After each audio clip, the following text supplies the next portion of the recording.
ગુજરાતમાંથી વ્યાજખોરોના આતંક દૂર કરવા ગૃહમંત્રીના આદેશ બાદ પોલીસ પણ મેદાને આવી ગઈ છે। સુરતમાં રોજે રોજ વ્યાજખોરો સામે પોલીસ ફરિયાદ નોંધાઈ રહી છે। તો ફરી સુરતના અઠવા, ડિંડોલી, કતારગામ, ઉમરા અને વેસુમાં 13 જેટલી વ્યાજખોરો વિરુદ્ધ ફરિયાદ નોંધાઈ છે। જેમાં અઠવામાં તો વિવાદિત વ્યાજખોર કિરણ બારૈયા સામે ફરિયાદ થઈ છે।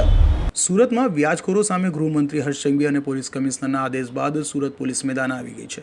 જો કોઈ વ્યાજખોર લોકોને હેરાન પરેશાન કરે તો તેની સામે આવી બની હોય તેમ લાગે છે।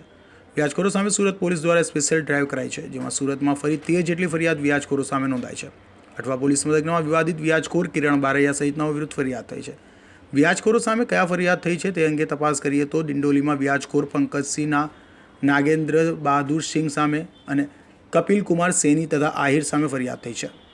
જ્યારે કતારગામમાં વ્યાજખોર નિતુલ ભણસાળી સામે ફરિયાદ થઈ છે, તો અઠવામાં વિવાદિત માથાભારે કહેવાતા વ્યાજખોર કિરણ બારૈયા સામે 2, હિમાલય દેવજી બારૈયા સામે 1 અને મિતેશ ઉર્ફે મિનેશ કહાર સામે 1 ફરિયાદ થઈ છે।